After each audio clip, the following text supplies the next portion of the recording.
Good morning friends, SP sir here. ચાલો તો આજે ચાલુ કરીએ આગળ ગેલ્યુસેકનો નિયમ. વાયુના ત્રણ નિયમો, જેમાંથી બોઇલ અને ચાર્લ્સ આપણે ભણી ગયા. ત્રીજો નિયમ છે વાયુ નિયમ, ગેલ્યુસેકનો નિયમ. નો ડાઉટ ચોથો પણ આપણે ભણવાના છીએ, એવોગ્રેડો નિયમ. પણ અત્યારે ગેલ્યુસેક પર ફોકસ કરો. ઇઝી નિયમ છે. બોઇલ ચાર્લ્સ સાથે આમ તો આ બંને ફ્રી આવે, ફટાક લઈને આવડી જાય, કોઈ લખાણમાં ફેરફાર નહીં. એટલે જ હું તમને સિમ્પલ સોબર લખાણ શીખવાડું છું. ક્લિયર? બાકી મેન કન્સેપ્ટ સમજજો, બરાબર? મહત્વની વસ્તુ કન્સેપ્ટ છે. ગેલ્યુસેક ભાઈનો નિયમ શું હતો? જનરલી આ ગેલ્યુસેકનો નિયમ જે છે એ 2 માર્ક્સની અંદર પૂછાતો હોય છે, જનરલ ક્વેશ્ચન છે. તો ગેલ્યુસેક ભાઈએ શું કર્યું હતું? પ્રયોગો કર્યા. શેના માટે? તો એને નિશ્ચિત જથ્થાનો વાયુ લીધો, એના માટે કદ અચળ રાખ્યો, એટલે કદમાં ફેરફાર ન થાય તેવી રીતે દબાણ અને તાપમાન, એટલે તાપમાન બદલતા જઈએ તો દબાણમાં શું ફેરફાર થતો હતો એનો અભ્યાસ કર્યો અને એના માટે સંબંધ રજૂ કર્યો. ચલો, શું સંબંધ રજૂ કર્યો તો ગેલ્યુસેકનો નિયમ. ગેલ્યુસેકનું કેવું એમ હતું કે નિશ્ચિત જથ્થાના વાયુ માટે નિયત કદે, એટલે જો કદ અચળ રાખવામાં આવે, નિશ્ચિત જથ્થાનો વાયુ લઈને કદ અચળ કરી દો તો એવા વાયુનું દબાણ એ તેના નિરપેક્ષ તાપમાનના સમપ્રમાણમાં હોય. એટલે ધારો કે મારે આનું ગાણિતિક સ્વરૂપ લખવું હોય શું લખી શકું? ધારો કે વાયુ માટે નિરપેક્ષ તાપમાન T અને દબાણ P કહી દઉં તો P ચલે છે T લખી શકાય. દબાણ એ તેના નિરપેક્ષ તાપમાનના સમપ્રમાણમાં હોય. ચલન દૂર કરી દઈએ તો ચલન દૂર કરું તો P ઇઝ ઇક્વલ ટુ શું લખાય? KT, જ્યાં કે બધાને ખબર છે શું છે આપણો સપ્રમાણતાનો અચળાંક. સપ્રમાણતા અચળાંક થઈ જશે, જેનો આધાર, તો બોલો આધાર શેના ઉપર થાય? તો અહીંયા અચળ શું રાખ્યું હતું? કદ અને વાયુના સ્વભાવ પર. એટલે જુદા જુદા વાયુ માટે કે નું મૂલ્ય બદલાઈ જાય, પણ એક જ વાયુ માટે કદ બદલાય તો કે બદલાય. અચ્છા, મજા ના એમ કરો ને, આને છેદમાં લઈ લો ને, તો P/T is equal two K, જ્યાં કે અચળ છે તો આવું ના લખાય P/T ઇઝ ઇક્વલ ટુ અચળ. જો P/T ઇઝ ઇક્વલ ટુ અચળ લખાય તો આના પરથી એક મુદ્દો આપણે લખી શકીએ. મેં અહીંયા લખ્યો નથી, હું બોલી જાઉં છું.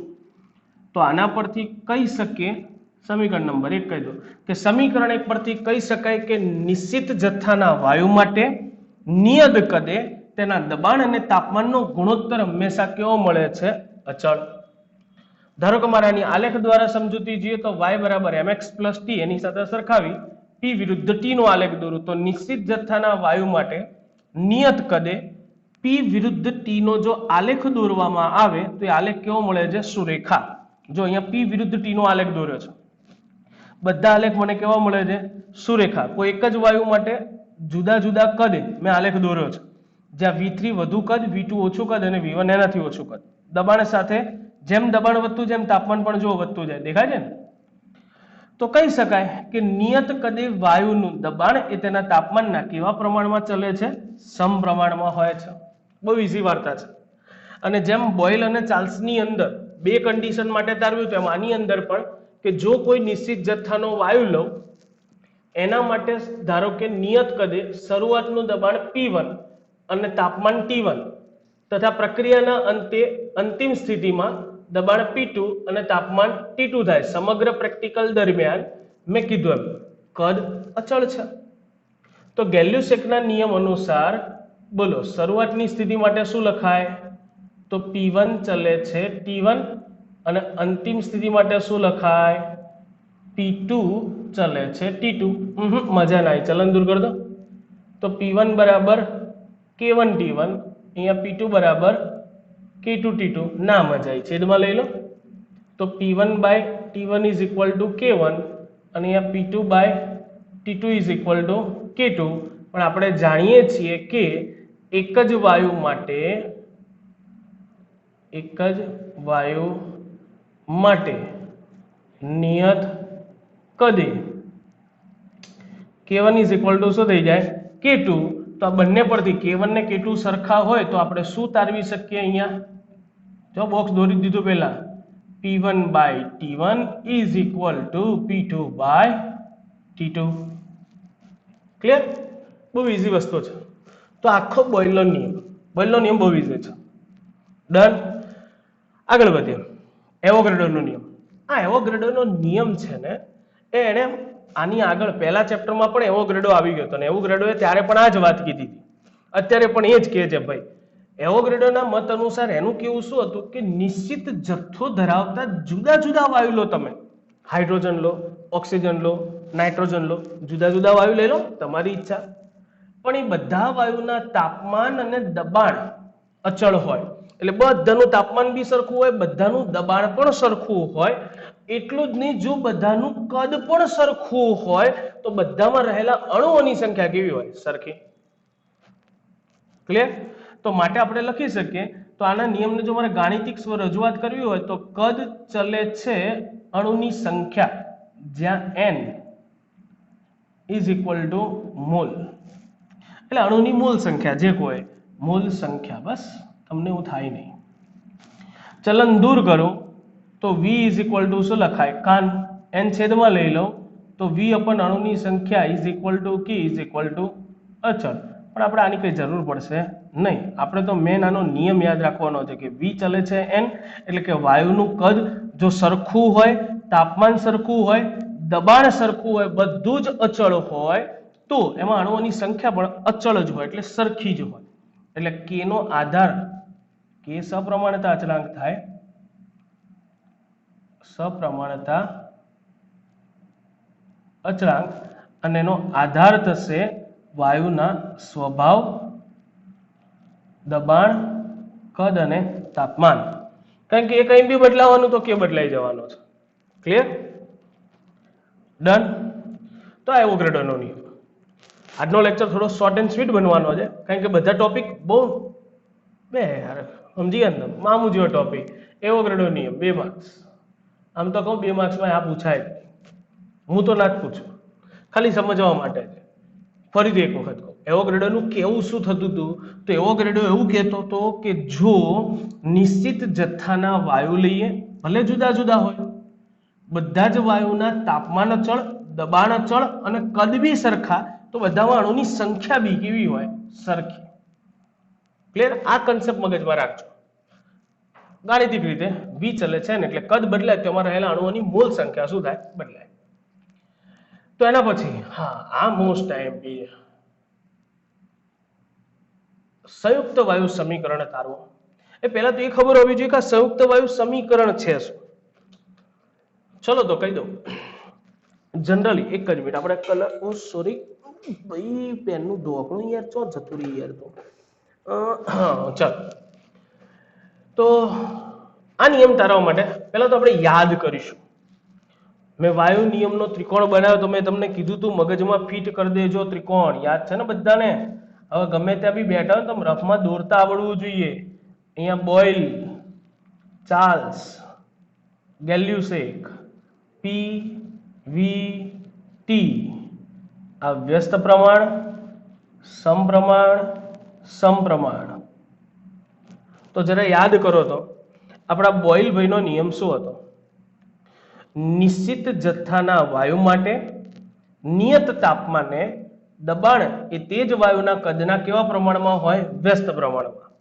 ઓકે, ચાર્લ્સ ભાઈનો નિયમ યાદ કરીએ.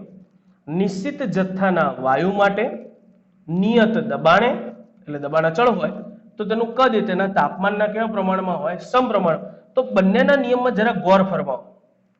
બોઇલ અને ચાર્લ્સ બંનેના નિયમમાં નિશ્ચિત જથ્થાનો વાયુ લો તેનું કદ બોઇલ અનુસાર દબાણના વ્યસ્ત પ્રમાણમાં હોય અને તાપમાનના સમપ્રમાણમાં. તો બોઇલ અને ચાર્લ્સના નિયમોમાં વાયુનું કદ અનુક્રમે દબાણના વ્યસ્ત પ્રમાણમાં અને લખવાનું રહી ગયું છે, તાપમાનના કેવા પ્રમાણમાં હોય છે? સમપ્રમાણમાં. તમે એડ કરી દેજો. હવે તાપમાનના સમપ્રમાણમાં હોય એટલે બંનેના નિયમોમાં કદ જે છે વ્યસ્ત પ્રમાણમાં, તાપમાનના સમપ્રમાણ. ટૂંકમાં કદને લઈને કંઈક સંબંધ આપ્યો છે ને, તો બંનેના નિયમો વાયુના કદ માટેની વાત કરે છે. તો જો તમે આ બંને નિયમોનું સમન્વય કરી નાખો તો એનાથી મળતા સમીકરણને જ કહેવાય સંયુક્ત વાયુ સમીકરણ. ફરીથી કહું છું, કયું સમીકરણ કીધું? સંયુક્ત વાયુ સમીકરણ. કોના નિયમોને ભેગા કરવાના? બોઇલ અને ચાર્લ્સના નિયમોને ભેગા કરવાના. કેમ ભેગા કરવાના? કારણ કે બંનેના નિયમમાં વાયુનું કદ એ કાં તો દબાણના વ્યસ્ત પ્રમાણમાં હોય કાં તો તાપમાનના સમપ્રમાણમાં હોય. ચલો તો બંનેના નિયમોને સમન્વય કરવો છે તો આપણે ધારી લઈએ કે ધારો કે કોઈ નિશ્ચિત જથ્થાના વાયુ માટે બોયલના નિયમ અનુસાર, ચલો બોયલના નિયમ અનુસાર એ જે નિશ્ચિત જથ્થાનો વાયુ લીધો હશે એના માટે શું લખી શકાય? એવું કરો, અહીંયા છે ને પી ની જગ્યાએ વી લખું છું. વી ચલે છે 1/p, એટલે પી ચલે છે 1/v લખો તો અરકુન અરકુન થાય. જોજો ક્લિયર. આને કહી દઉં સમીકરણ નંબર 1. ચલો એવી જ રીતે ચાર્લ્સના નિયમ અનુસાર, તો ચાર્લ્સના નિયમ અનુસાર, હા તો ચાર્લ્સભાઈના નિયમ અનુસાર શું લખી શકું? કદ ચલે છે તાપમાન સમપ્રમાણ. સમીકરણ 1 અને 2. ચલો હવે એવું કરીએ, સમીકરણ 1 અને 2, સમીકરણ 1 અને 2 નું સંયુક્ત ચલન લેતા, સંયુક્ત ચલન લેતા. સંયુક્ત ચલન તમે ત્યારે લઈ શકો જ્યારે કોઈ એક જ રાશિ અન્ય રાશિઓના સમપ્રમાણ વ્યસ્ત પ્રમાણ ગમે તે પ્રમાણમાં હોય. તો બંનેમાં v ચલે છે 1/v, v ચલે છે t, અને બંને એક જ નિશ્ચિત જથ્થાનો વાયુ હતો એના માટેની જ વાર્તા છે કે નહીં? વાયુનો બંને લાગુ પાડી શકાય ને. કોઈ નિશ્ચિત જથ્થાનો વાયુ લો તો એના માટે બોયલનો નિયમ બી લાગુ પડે છે ને ચાર્લ્સનો બી લાગુ પડે છે. તો બંને નિયમ એક જ વાયુ માટે છે, માટે હું આ બંનેનું સમન્વય કરી શકું. તો સમન્વય કરું તો શું લખાય? v ચલે છે તાપમાનનું સમપ્રમાણ દબાણનું વ્યસ્ત પ્રમાણ. મજા ના આવી સાહેબ? કઈ વાંધો નહીં, ચલન દૂર કરી દો. તો v is equal two kT/p, જ્યાં k સપ્રમાણતા અચળાંક, સપ્રમાણતા અચળાંક છે. અને મગજમાં ફિટ કરી દેજો કે આ માત્ર ને માત્ર વાયુના સ્વભાવ પર આધાર રાખે, વાયુના સ્વભાવ પર આધાર. એટલે વાયુ બદલાય તો કે બદલાય. તો એવું કરો, p સામે t સામે લઈ લો તો શું લખાય? pv/t is equal two k અચળ. એટલે જો કોઈ નિશ્ચિત જથ્થાનો વાયુ લો તો સંયુક્ત વાયુ સમીકરણ અનુસાર કહી શકાય એના દબાણ અને કદનો ગુણાકાર તેના તાપમાનના ગુણોત્તર સાથે હંમેશા કેવો મળે? અચળ. લખવાની જરૂર નથી, ટેન્શન ના. પણ આના પરથી આપણે આ મોસ્ટ આઈએમપી ખરેખર કહું તો આના પરથી કોઈ નિશ્ચિત જથ્થાના વાયુ માટે, કોઈ નિશ્ચિત જથ્થાના વાયુ માટે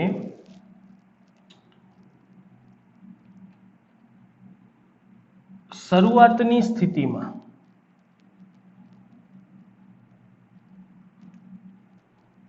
દબાણ P1, કદ V1 અને તાપમાન T1 તથા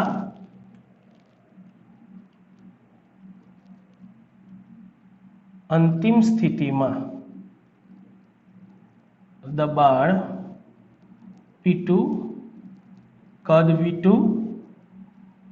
અને તાપમાન T2 હોય તો સંયુક્ત વાયુ સમીકરણ અનુસાર બોલો શરૂઆતની સ્થિતિ માટે હું શું લખી શકું? P1 V1 બાય આ સમીકરણ જે છે ને સમીકરણ નંબર 3 કહી દો. તો સંયુક્ત વાયુ સમીકરણ અનુસાર અથવા સમીકરણ નંબર 3 પરથી P1 V1 by T1 is equal to અચળ મળે જેને K1 કહી દઉં, અને P2 V2 બાય T2 અંતિમ સ્થિતિ માટે અચળ મળે K2. જ્યાં એક જ વાયુની વાત ચાલે છે, જ્યાં એક જ વાયુ માટે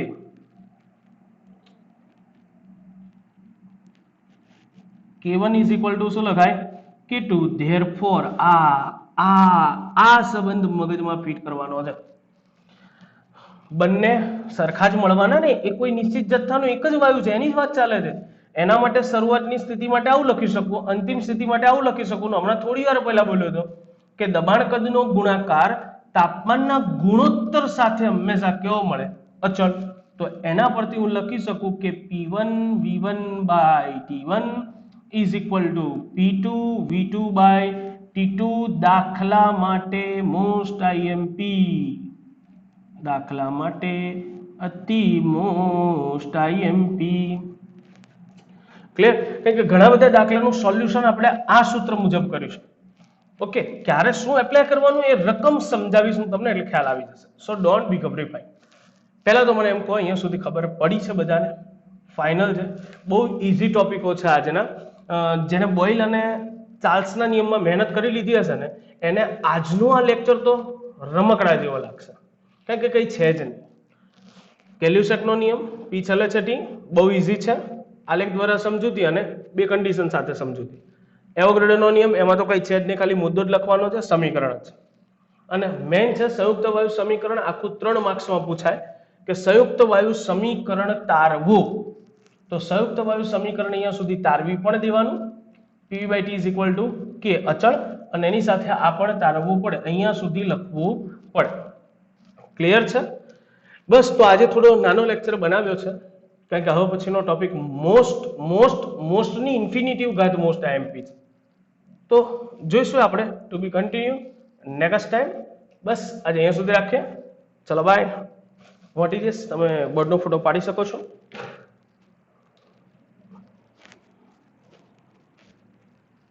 ઓકે, ચલો બાય.